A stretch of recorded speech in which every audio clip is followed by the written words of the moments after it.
So the Audi TTRS has never been called one of the most inspiring sports cars to drive, and I get that. But I think, having been around for over 20 years these days, the Audi TT deserves some respect, and I had to include it in my 10th anniversary series here and revisit it, just because I think, yeah, the design is so iconic, and this 5-cylinder engine that you can get in this TTRS here is one of the most legendary German engines. It's always exciting to drive one of these cars, and yeah, it's still a very appealing package, I think, that is relevant in the sports car world of today, because it's one of the best daily driver sports cars. And what that means, and yeah, why this car is one of the best daily driver sports cars, is something that I want to talk about in this review, and you guys hopefully will enjoy it just as much as I do driving this 5-cylinder here. So let's step down some gears. I could hit the limiter in this car all the time, as often as possible. But we will find some nice roads so that I can drive it properly, explain how it feels, and yeah, just give you reasons why I think that this is still relevant in the sports car world of today. You can only get this here with the 7-speed double clutch transmission. There's no more manual option, which is sad. I really love the first generation TTRS with a manual that I reviewed. I still think that this was one of the best manuals that I've driven, and one of the nicest Audis in general that I have really enjoyed. But yeah, this engine still makes 400 horsepower with a particular filter and 480 Newton meters. The torque arrives a hair later, but not really noticeable, I think. And the appeal of this 5-cylinder engine always was its sound and its really exciting power delivery. So I'm in 4th gear right now, 2,500 RPM, and when I put my foot down, 3.5, and then the turbo comes on, and it really goes. To the point where, yeah, I actually have to concentrate. I remember taking performance measures with this car, and yeah, the claims by Audi definitely are true. A well run-in 5-cylinder is definitely something to behold. The only thing I don't like that much, I have to say, is this double clutch transmission here, which has 7 speeds, and even in this dynamic mode here sometimes feels a little bit laggy when you pull a pedal. It's no match to the BMW or Porsche ones, but this thing is so fast. I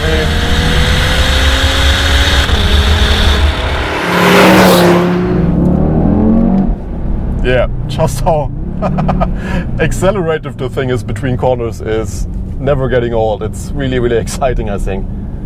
But yeah, you have to say, as far as driving on the limit goes, this car is a little bit compromised. And there is a big safety net developed into it that, yeah, can get into your way if you want to have fun with it. And I can explain that best if you guys watched my Audi S7 review, which, yeah, sadly not that many of you did. I have to mention it again. I was, yeah, a little bit surprised by that. You can just see how the development of Audi's all-wheel drive systems has gone over the past few years, actually, and how it has given us cars that are much more exciting to drive on the limit than this TTRS, and for example also the Audi RS3, where they claim that you can, yeah, get a little bit of oversteer on corner exit, but I've never really experienced that in one of these Haldex cars here, I have to say. And with the S7, for example, when you look at the intro shot of that review, you definitely sense that Audi can build cars that are exciting to drive and still are really safe on the limit. So I wish this TT was anything like that, but basically when you accelerate between corners, it ducks and dives a lot. The suspension here is a standard suspension, which is a little bit too soft for my taste, I have to say. And yeah, just the safe understeer that is built into it is not that exciting. Of course, helps the car to be really appealing for people who want to use it in bad weather. but you can never overcome the safety net in this car unless you're on a close track and pull some really big maneuvers, and nobody does that. In that respect, it's just not as much fun as some of the newer and some of the rear-wheel drive sports cars in this class, but I think there's a lot of potential for Audi here.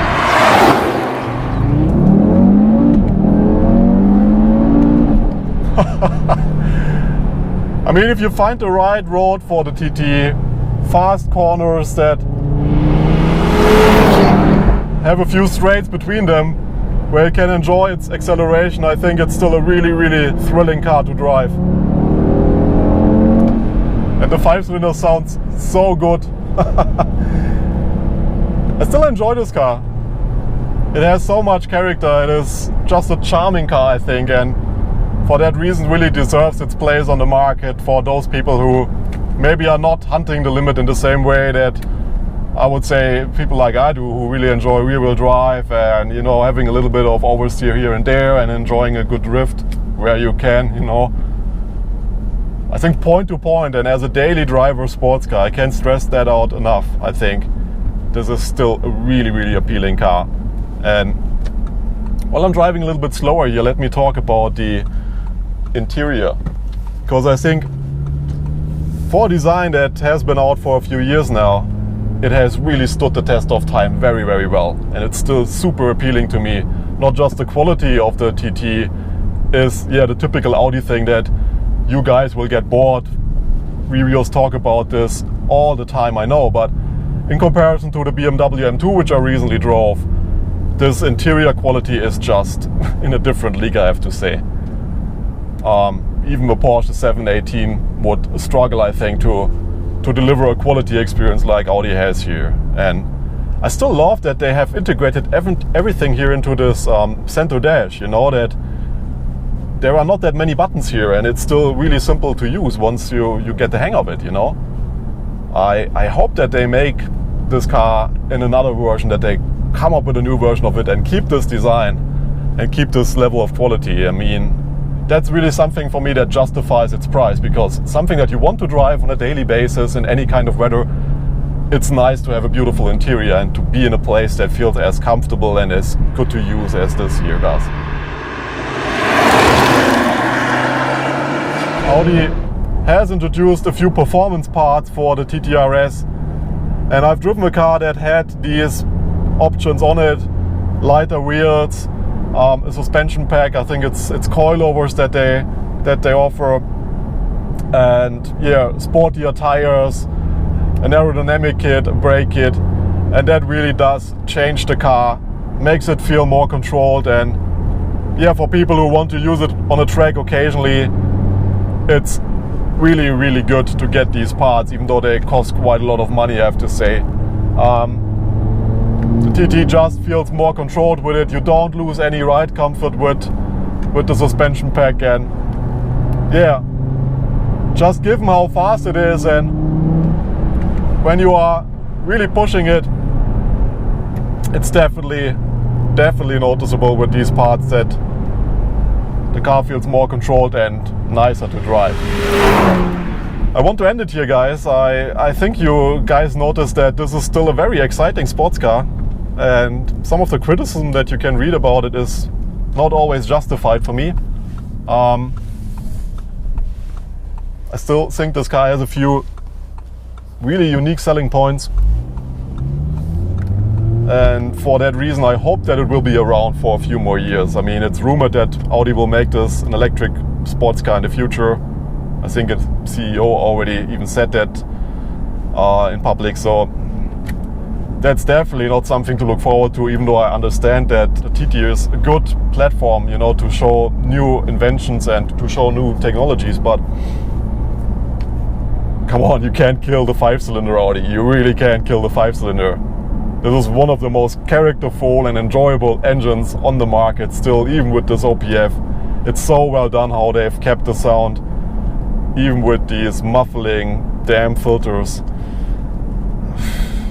I like this car a lot, and I think it's fun to drive, and for that reason keep the engine around, please, and keep the TTRS what it is. Make it a better sports car.